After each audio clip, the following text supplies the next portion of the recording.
Shalom kepada saudara dan saudari yang saya kasihi dalam nama Tuhan kita Yesus Kristus. Hari ini kita perlu bersyukur sebab kita mendapat peluang. Saya secara pribadi perlu bersyukur karena mendapat peluang untuk membuat renungan harian pada pagi ini. Ya, setelah kita membuat meditasi doa subuh-subuh tadi sekitar jam 3 begitu. Itu membuat pujian, masuk ke hadirat Elohim. Wah, sungguh indah. Dan selepas itu kita membuat renungan, ya. Dan renungan pada hari ini kita dapat lihat di dalam Mazmur 33 ayat 18, ya. Mazmur 33 ayat 18. Saudara boleh baca dan saya juga tolong bacakan untuk saudara, yaitu Mazmur 33 ayat 18 yang berbunyi, sesungguhnya maka Tuhan tertuju kepada mereka yang takut akan Dia, kepada mereka yang berharap akan kasih setianya. Wah, luar biasa. Demikianlah firman Tuhan. Luar biasa memang. Luar biasanya dia merupakan suatu persoalan secara logika manusia. Bayangkan saudara, sehingga tahun 2022 penduduk dunia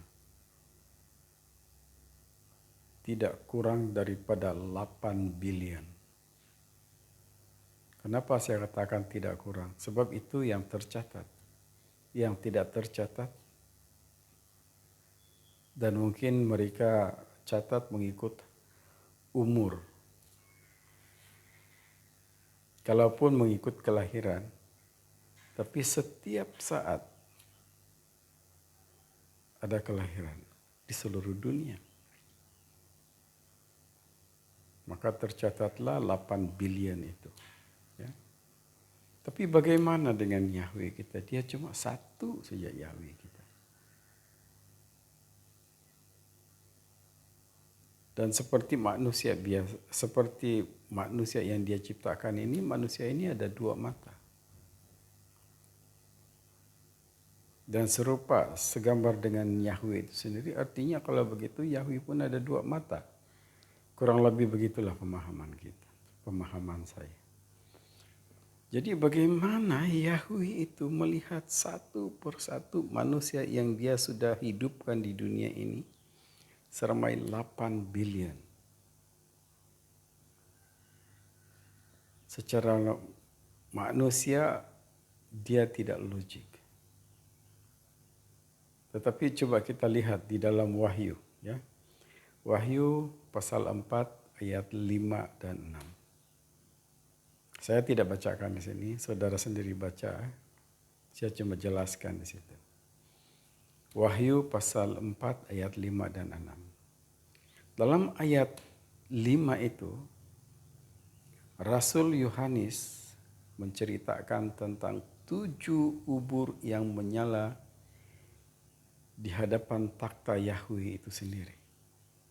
Ya, 7 ubur yang menyala.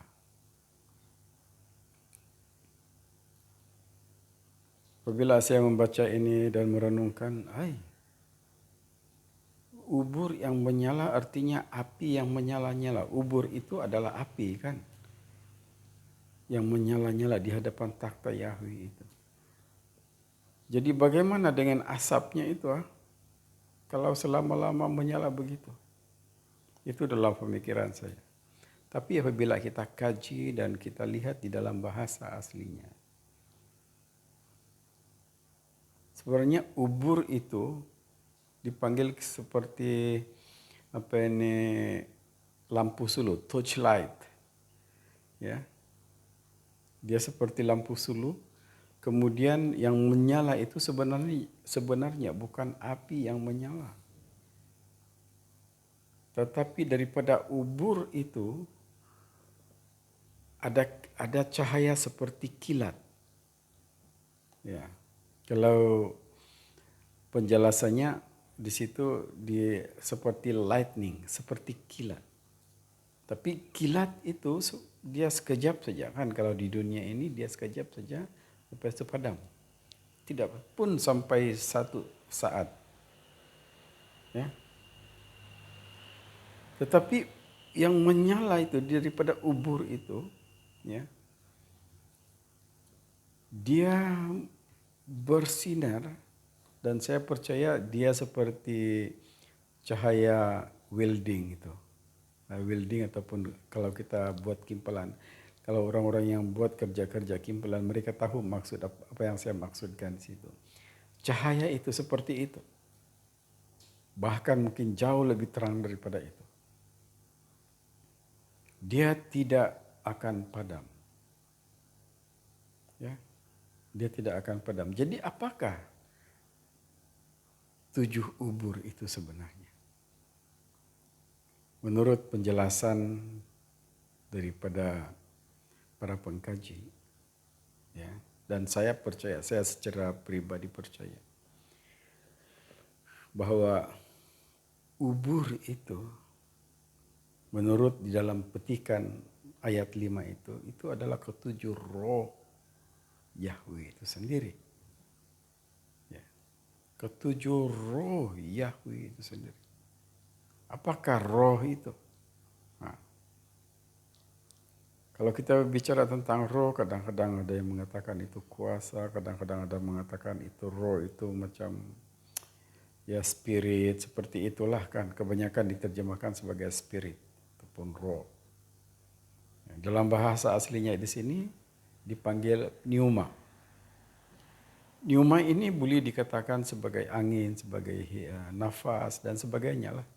Ya, dikatakan seperti itu, dikatakan sebagai angin, nafas, udara, seperti itu. Tapi di dalam konteks ketujuh roh ini,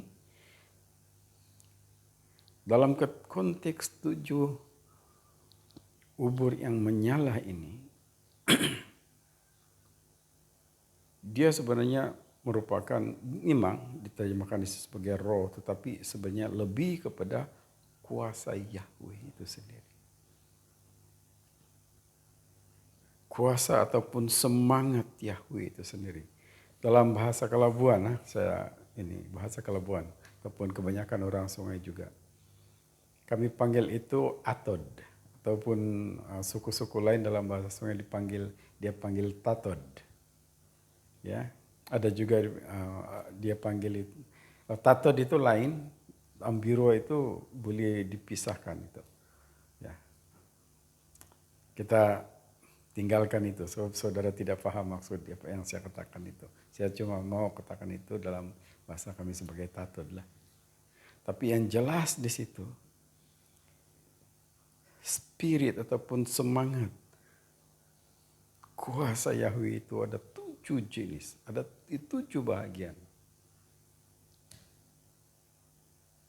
Bayangkan itu. Nah, sekarang kita bercakap tentang surga ya, saudara.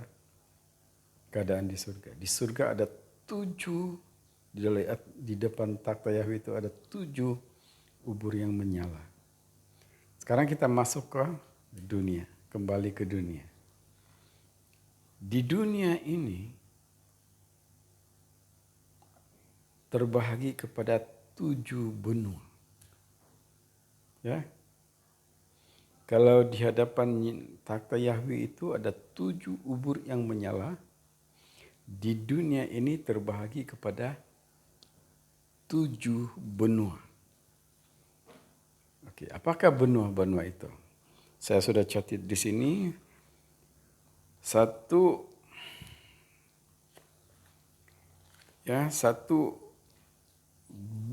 benua Asia. Kedua, benua Afrika. Ketiga, benua Amerika Utara. Keempat, benua Amerika Selatan. Kelima, benua Eropa. keenam benua Australia, dan yang ketujuhnya itu adalah benua Antartika. Bayangkan itu. Di surga ada 7 ubur menyala, dan di dunia ada 7 benua. Jadi kepercayaan saya, setiap ubur itu akan bersinar kepada ketujuh benua ini. Tapi secara rohani kita boleh lihat ataupun rasa, secara manusiawi, secara dunia kita tidak boleh melihat. Kuasa Yahweh itu ada di 7 benua dunia ini. Bayangkan itu. Oke, sekarang kita masuk ataupun kita kembali ke surga. Bercerita tentang surga. Kita pergi kepada ayat 6. Di dalam ayat 6, Wahyu pasal 4 itu, dia berbicara tentang 4 makhluk. Ya. Dia berbicara tentang 4 makhluk.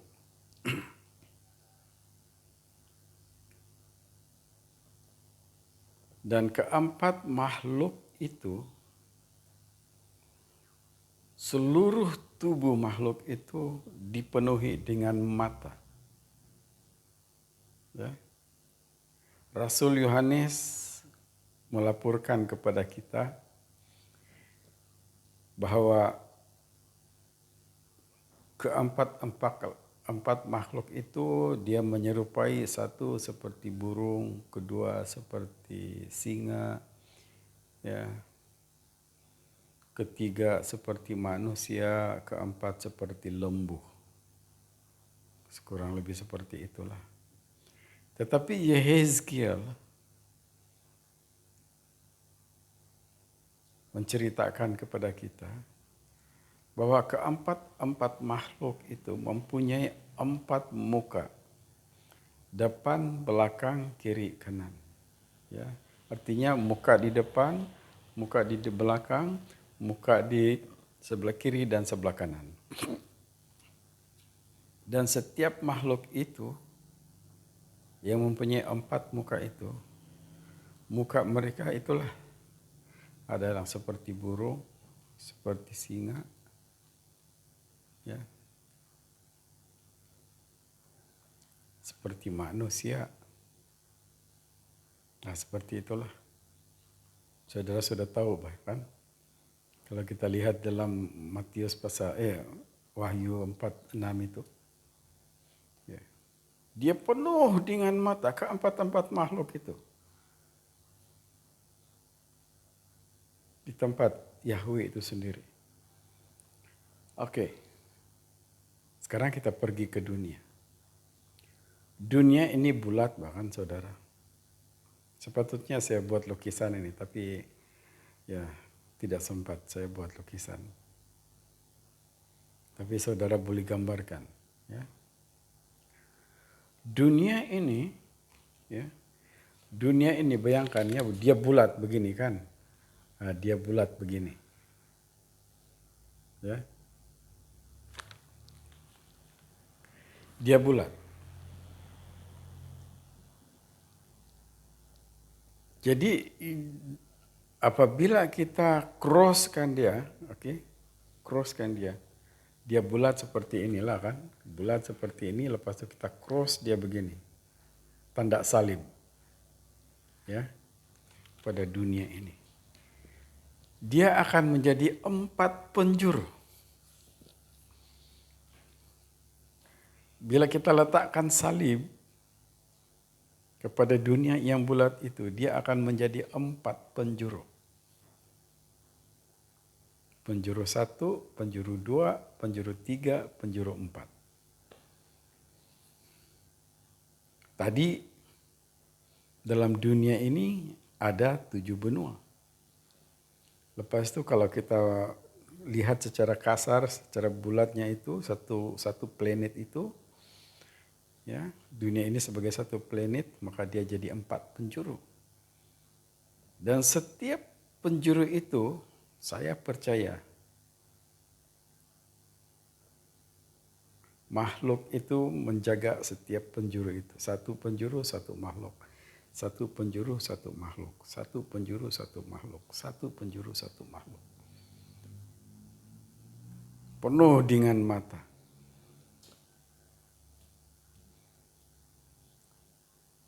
Pikiran ini, saya pikir itulah mungkin yang Yahweh turunkan, berikan hikmat kepada manusia, maka terjadilah satu lagi alat CCTV yang ada sekarang. Bayangkan itu ya. Ya. Nah. Jadi itulah. Dan setiap makhluk itu dia ada 4 muka di situ. Ini saya bercerita menurut apa yang dikatakan oleh Yehezkiel, bukan Rasul Yohanes. Satu makhluk, satu makhluk, satu makhluk, satu makhluk. Masing-masing ada 4 muka dan penuh dengan mata. Nah, saudara, bayangkan itu. Sekarang kita masuk kepada pembacaan pertama tadi. Pembacaan Mazmur tadi. Mazmur 33 ayat 18. Yahweh melihat. Jadi bukan sesuatu yang mustahil. Bukan sesuatu yang mustahil, Yahweh boleh melihat satu persatu manusia yang pada tahun 2022 ramai 8 bilion. Tahun 2023 ini belum tentu, mungkin dia mencacar hampir 9 bilion. Tetapi itu bukan sesuatu yang mustahil bagi Yahweh untuk melihat satu persatu manusia ini. Sebab di situ di dalam takhtanya itu ada 4 makhluk, yaitu mata Yahweh itu sendiri. Dan ada 7 ubur, yaitu roh kuasa Yahweh itu sendiri menjaga dunia ini. Melihat dunia ini. Jadi bukan sesuatu yang mustahil. Jadi saudara, tidak ada tempat kita berselindung yang tidak dilihat oleh Yahweh itu sendiri. Jangan kau anggap kau boleh curi kayu balak di Sabah ini, jual di tempat lain, dan hasilnya, duitnya kau bawa lari simpan di negara lain. Kau boleh keluar ataupun kau boleh escape daripada Yahweh. Itu saya tidak menuduh. Ya. Saya tidak bermaksud menuduh. Cuma kadang-kadang kalau saya saya jalan di jalan raya, banyak sekali lori-lori balak sampai berpuluh-puluh lori itu penuh dengan kayu balak, tetapi tidak ada laporan kepada rakyat Sabah tentang dia punya dia punya keuntungan. Cuma yang ada, kita punya jalan rosak dan orang semua bising, kan begitu. Jadi itulah saya tersebut ini pula di dalam renungan harian kita hari ini ya. Tapi bukan kayu balak saja, banyak lagi perkara-perkara yang lain. Jadi saudara kita ini secara pribadi, kita buat sesuatu kejahatan. Lepas itu kita keluar, kita lari ke tempat lain. Supaya kejahatan kita itu tidak diketahui. No. Yahweh kita itu dia berada di 4 penjuru bumi ini. Penuh dengan mata. Ya. Bayangkan kalau mata manusia ini dia cuma boleh melihat 180 degree. Tapi kalau di kiri kanan berdepan belakang penuh dengan mata, bayangkan itu saudara-saudariku. Ya. Jadi itulah kesimpulannya. Apa yang dikatakan oleh Daud ini benar. benar belaka. Tepat sekali. Engkau tidak boleh lari. Bagilah contoh dalam perjanjian lama. Yunus yang mau lari daripada tanggung jawabnya mengenai dengan kota Niniwe. Apa yang terjadi? Dia berada di perut ikan. Dan apabila Yunus berdoa kepada Yahweh, Yahweh tetap mendengar. Apalagi kita yang berada di atas bumi ini. Satu lagi. Sebab kita melihat dalam 7 ubur itu, cahaya itu bukan sebarang cahaya. Saudara tahu bahwa X-ray itu pun sejenis cahaya. Artinya cahaya daripada 7 ubur itu boleh melihat jauh di dalam hati kita. Di dalam jiwa kita ini. Apalagi di dalam 7 ubur itu. Kuasa Yahweh itu. Dia boleh memikir, dia boleh merasa. Jadi apa juga yang ada jauh di dalam pemikiran kita, Yahweh itu tahu. Jadi itulah saudara-saudariku, Yahweh kita itu. Dia bukan sekadar melihat sebenarnya apa yang ada di luar pikiran, di dalam tubuh jasmani kita ini. Tapi jauh di dalam roh dan jiwa kita ini dia tahu. Itulah Yahweh yang telah menciptakan manusia ini. Jadi saudara dan saudara sekalian, mungkin ada yang terkurang di dalam penjelasan atau firman Tuhan renungan kita pada hari ini. Kiranya Roh Kudus, Roh hikmat dan wahyu membuka jauh lebih luas mata hati saudara untuk memahami firman yang kita sampaikan pada hari ini. Kiranya Tuhan memberkati saudara dan saudari sekalian. Amin.